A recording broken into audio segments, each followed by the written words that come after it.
Shalom, Bapak Ibu Saudara dikasihi dan diberkati oleh Tuhan. Jumpa kembali dengan saya, Pendeta Yusuf Panggo, di dalam program kita Bijaksana Bersama Kitab Amsal. Bapak Ibu Saudara dikasihi dan diberkati oleh Tuhan.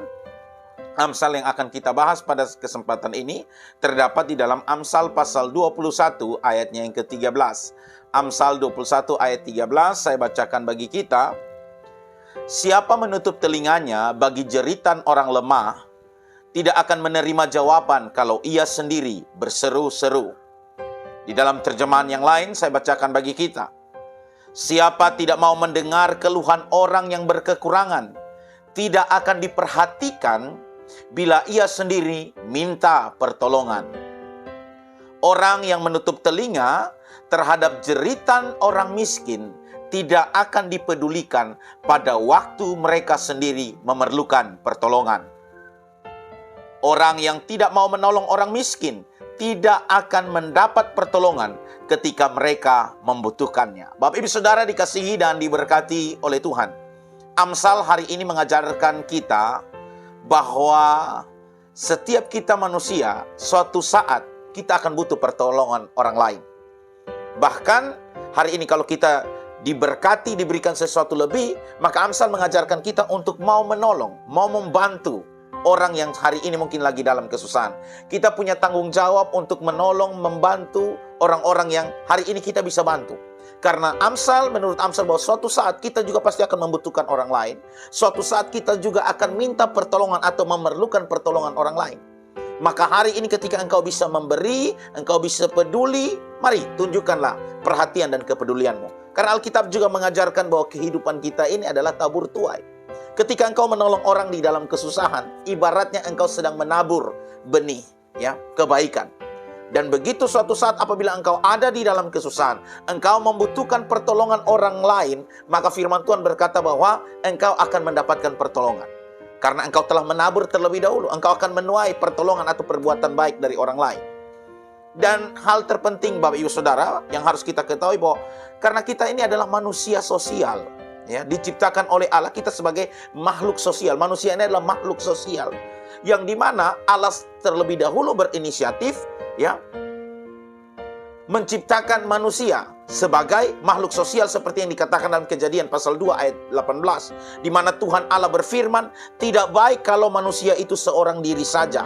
Aku akan menjadikan penolong baginya yang sepadan dengan dia. Perhatikan apa yang dikatakan bagian firman Tuhan Kejadian 2 ayat 18. Tidak baik kalau manusia itu seorang diri saja. Aku akan menjadikan penolong baginya yang sepadan dengan dia. Artinya dari perkataan firman Tuhan ini mau menjelaskan bahwa kita manusia tidak bisa hidup sendiri. Ketika Tuhan menciptakan Adam, maka Tuhan Allah sendiri yang berinisiatif menghadirkan Hawa. Allah sendiri yang berinisiatif menghadirkan Hawa sebagai penolong. Maka dari sini kita belajar bahwa kehidupan sosial, rumah tangga, keluarga itu adalah inisiatif Allah sebenarnya. Maka hari ini sangat naif kalau saya dengar ada orang yang dia berkata, beta pingin hidup sendiri, menikmati beta punya gaji, senang-senang, setelah itu saya mati. Saudara, Anda adalah manusia yang paling malang di dunia ini. Tuhan menciptakan kita sebagai makhluk sosial. Ya, berdoa semoga engkau kerja, engkau sehat-sehat saja. Berdoa supaya ketika engkau bisa menikmati hasil kerjamu itu engkau tidak butuh orang lain. Karena banyak fakta yang kita jumpai, pada akhirnya ada orang yang sudah jadi mungkin jenazah, bau busuk di dalam rumah, bahkan sudah jadi kerangka baru orang bisa temukan. Kalau dia mungkin orang ODGJ, orang dengan gangguan kejiwaan, kita bisa maklumi. Tapi kalau dia orangnya kejiwaannya sehat, tapi dia tidak punya interaksi sosial yang baik, maka kenapa harus sampai tunggu jadi kerangka atau bau busuk dulu baru orang tahu, wah ada orang meninggal di dalam. Berarti kehidupan sosial orang tersebut tidak baik. Nah, firman Tuhan berkata bahwa kita manusia ini diciptakan untuk saling menolong-menolong. Kita adalah makhluk sosial. Makhluk sosial berarti dalam memenuhi kebutuhan hidupnya, manusia akan selalu bergantung pada orang lain. Saya melihat beberapa definisi. Kenapa manusia disebut sebagai makhluk sosial? Makhluk sosial yang berarti bahwa dalam memenuhi kebutuhan hidupnya, manusia akan bergantung pada orang lain. Maka nasihat Amsal hari ini betul. Kita harus saling peduli satu dengan yang lain. Ada dalam pengertian yang lain, yaitu zoon politikon, yang memiliki arti bahwa manusia dikodratkan untuk hidup bermasyarakat dan berinteraksi dengan manusia lain. Maka hari ini Bapak Ibu Saudara, ketika kita berkata bahwa saya ingin menikmati hidup, sudah pasti, percayalah, orang itu orang pelit dan hitung-hitungan, saudara. Dia hanya berpikir untuk menyenangkan diri sendiri, padahal sebagai pengikut Kristus, kita harus sangkal diri. Matikan segala keinginan diri kita, dan kita lebih mengutamakan apa yang menjadi kehendak Tuhan. Dan yang menjadi kehendak Tuhan apa Bapak Ibu Saudara? Yaitu kita hidup menurut rencana dan tujuan Tuhan. Karena ketika Tuhan menciptakan Adam saja, Tuhan bilang dia akan menciptakan penolong, yaitu Hawa. Manusia itu tidak baik seorang diri. Tetapi hari ini dunia sedang mengajarkan kita untuk hidup individualistis, tidak peduli orang lain. Padahal Alkitab berkata bahwa suatu saat engkau akan membutuhkan pertolongan orang lain. Kapanpun, catat yang dikatakan Amsal tadi. Maka selagi engkau bisa berbuat baik kepada sebanyak mungkin orang. Ya, jangan sampai ketika kita bisa berbuat baik, kita tidak lakukan, kita lebih mencintai uang, kita lebih menyenangkan diri kita sendiri, Bapak Ibu Saudara. Suatu saat engkau membutuhkan pertolongan orang lain dan orang lain tidak akan peduli engkau. Pedulilah dengan sesama, hiduplah sebagai kita ini manusia adalah makhluk sosial, yang artinya bahwa dalam memenuhi kebutuhan hidup kita, manusia akan selalu bergantung pada orang lain. Atau dalam beberapa pengertian disebut sebagai zoon politikon, yang berarti bahwa manusia dikodratkan untuk hidup bermasyarakat atau berinteraksi dengan manusia lain. Nah, ini sebuah pelajaran bagi kita. Orang ODGJ itu, Bapak Ibu, orang dengan gangguan kejiwaan, mereka akan hidup dengan dunia mereka sendiri.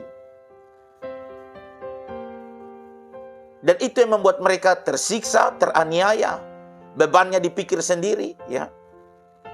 Tanpa mungkin dia mau berinteraksi dengan orang yang lain. Nah, hari ini Bapak Ibu Saudara, mari kita belajar peduli. Dan firman Tuhan benar berbicara kepada kita. Ya, firman Tuhan Alkitab mengajarkan kita untuk mulai peduli dengan orang-orang di sekeliling kita. Ketika kita mungkin berpikir mau menolong orang yang jauh di sana, ini pelajaran bagi saya secara pribadi juga. Terkadang kita sebut kita mau melayani, hamba Tuhan kita mau melayani. Bos, jangan jauh-jauh melayani, dimulai dari dalam keluarga. Tidak usah jauh-jauh, dimulai dari dalam keluarga dulu. Kepedulian engkau ya kepada keluargamu. Hari ini kalau engkau mau jadi anggota dewan ataupun jadi pemerintah, peduli dulu dari dalam keluargamu. Bangun kepedulian sehingga suatu saat ketika engkau menjadi anggota dewan, engkau menjadi pejabat, betul-betul engkau peduli kepada masyarakat. Engkau menduduki jabatan bukan untuk memperkaya dirimu, tapi engkau ketika duduki jabatan itu engkau mau lakukan dengan pengabdian diri. Karena firman Tuhan berkata bahwa pemerintah juga adalah hamba Allah. Memang susah ketika kita berpikir bahwa saya jadi hamba Tuhan, saya kerja pemerintahan, atau saya menjadi anggota dewan, kita berpikir bagaimana kita memperkaya diri kita. Akan susah Bapak Ibu untuk kita berkorban dan peduli dan bahkan mau sungguh-sungguh menolong orang lain. Karena kita berpikir ketika kita duduki jabatan itu, tanggung jawab itu hanya untuk memperbaiki nasib kita. Kita tidak memiliki kesadaran bahwa saya jadi hamba Tuhan, saya menjadi pejabat, saya menjadi anggota dewan, itu adalah panggilan Tuhan untuk melayani. Kalau kita mau melihat bersama apa yang dikatakan oleh Amsal 21 ayat 13, bahwa siapa menutup telinga pada jeritan orang lemah tidak akan menerima jawaban. Jika ia sendiri berseru-seru, berteriak minta tolong, tidak akan ada orang yang peduli.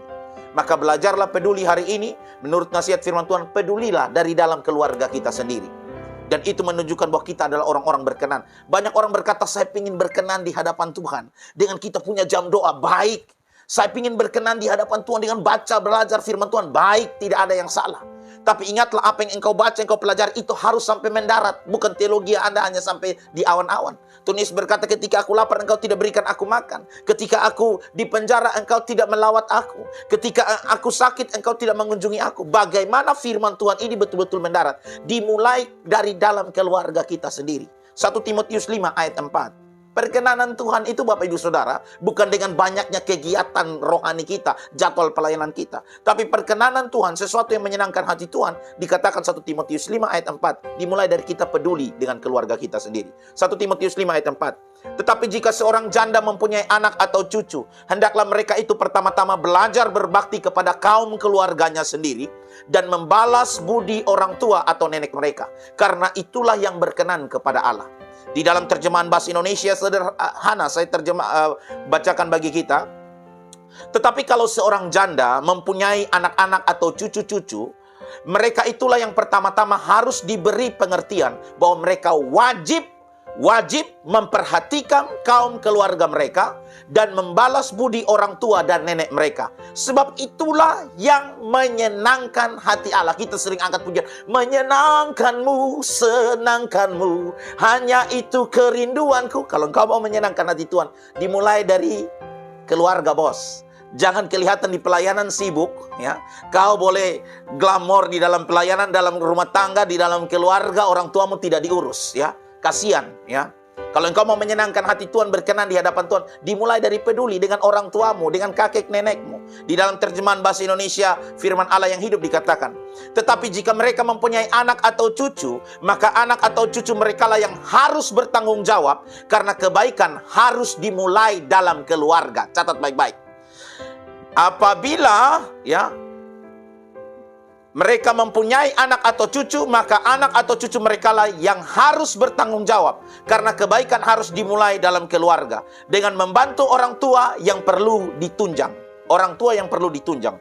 Inilah sesuatu yang menyukakan hati Tuhan. Bahkan di dalam 1 Timotius 5 ayat 16 jelas berkata, jika seorang laki-laki atau perempuan yang percaya, orang Kristen yang percaya, mempunyai anggota keluarga yang janda, hendaklah ia membantu mereka sehingga mereka jangan menjadi beban bagi jemaat.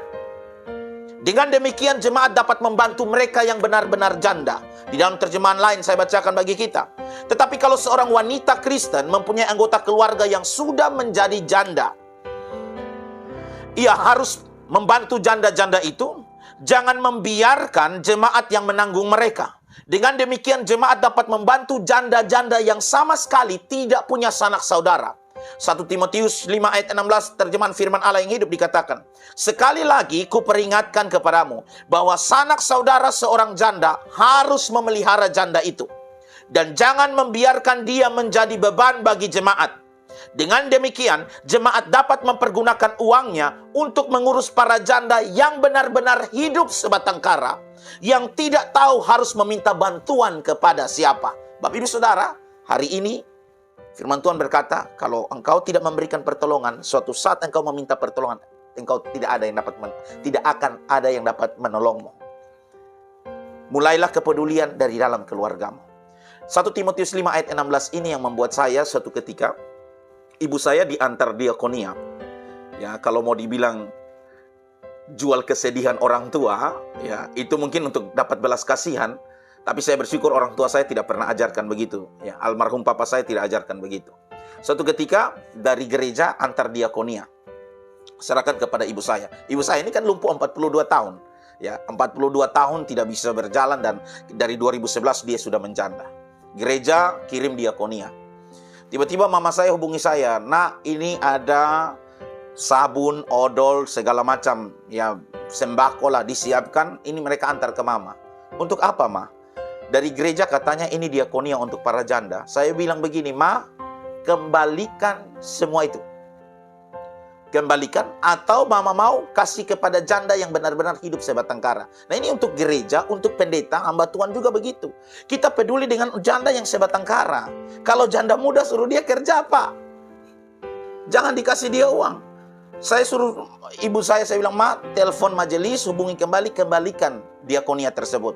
Alasannya yang pertama, mama memang lumpuh 42 tahun, tapi bapak meninggalkan pensiun. Berarti mama sebenarnya tidak butuh bantuan, karena mama masih punya pensiun. Yang kedua, walaupun mama lumpuh 42 tahun, mama ini adalah seorang janda yang memiliki anak. Anak kami, mama punya anak 3 orang, dan 1 anak angkat. Kami ada 4 orang. Maka Alkitab mencatat bahwa kami anak-anak punya tanggung jawab untuk urus orang tua. Dan ini pesan untuk anak-anak. Jangan kau abaikan, tidak peduli orang tuamu. Sedih Bapak Ibu Saudara, karena hidupmu tidak akan diberkati. Firman Tuhan bilang, hormatilah ayah dan ibumu, engkau akan berbahagia dan panjang umurmu di bumi. Apalagi sampai engkau mengurus mereka, merawat mereka, memperhatikan. Percayalah, kebaikan akan mengikuti hidupmu. Engkau tidak rugi kok. Terkadang banyak anak yang hitung-hitungan dengan orang tua. Tunggu orang tuanya sudah di dalam liang lahat baru datang buat sinetron, menangis di situ. Orang tua masih hidup, tidak pernah mungkin kirim beras, kirim uang, tanya kabar pun tidak. Giliran orang tua sudah meninggal, baru datang buat sinetron, menangis itu. Omong kosong, hidupmu nanti bukan berkat yang ikut, kutuk yang ikut. Karena engkau lebih mencintai uangmu. Ingat, uang tidak pernah berikan kebahagiaan kepadamu. Dan hari ini, Bapak Ibu Saudara, ketika kita mau belajar peduli, Amsal kita, kembali kepada Amsal kita, Bapak Ibu Saudara. Saya bacakan di dalam terjemahan firman Allah, versi mudah dibaca. Dikatakan begini, orang yang tidak mau menolong orang miskin, tidak akan mendapat pertolongan ketika mereka membutuhkannya. Hidup tabur tuai berlaku, Bapak Ibu Saudara. Kalau engkau tidak menolong orang lain, engkau tidak berlatih untuk menolong orang lain. Hari ini latihannya dimulai dari dalam keluarga. Pedulilah kepada keluargamu, kepada orang tuamu. Perhatikan mereka supaya engkau bisa bantu orang miskin. Karena suatu kali kelak, ketika engkau membutuhkan pertolongan, engkau akan mendapatkan pertolongan. Tetapi kalau engkau mengabaikan, engkau berpikir, oh ini uang saya, hidup saya. Berdoa supaya dalam kesendirianmu engkau baik-baik saja dan sehat. Jangan sampai suatu saat kita meninggal, sudah bau bangkai, sudah jenazah, Bapak Ibu Saudara, baru orang datang tanya, itu kenapa? Karena kita tidak pernah peduli, tidak ada orang yang mungkin bertanya dengan kita, kita hidup individualistis. Padahal Allah menciptakan kita sebagai makhluk sosial. Makhluk sosial seperti yang didefinisikan tadi, saya sudah katakan bahwa makhluk sosial adalah di mana dalam memenuhi kebutuhan hidupnya, manusia akan selalu bergantung kepada orang lain. Marilah tabur kebaikan, maka engkau akan menuai kebaikan pada akhirnya. Ya, taburlah perhatian, taburlah kepedulian, maka engkau akan menuai juga perhatian orang lain, kepedulian orang lain kepadamu. Kiranya Amsal ini boleh memberkati kita semua, membuat kita menjadi lebih bijaksana. Jangan sibuk pelayanan di luar, mulai peduli dari dalam rumah, supaya hidupmu menjadi berkat, menyenangkan hati Tuhan, berkenan. Berdasarkan 1 Timotius 5 ayat yang keempat. Anda mau supaya berkenan di hadapan Tuhan, menyenangkan hati Tuhan, bukan banyak sibuknya kegiatan jadwal pelayananmu, tapi bagaimana engkau berkenan di hadapan Tuhan, menyenangkan hati Tuhan, yaitu dengan engkau peduli dengan orang tuamu, dengan kakek nenekmu. Hidupmu diberkati oleh Tuhan. Tuhan Yesus memberkati kita semua, Bapak Ibu Saudara. Kiranya kita menjadi lebih bijaksana. Shalom.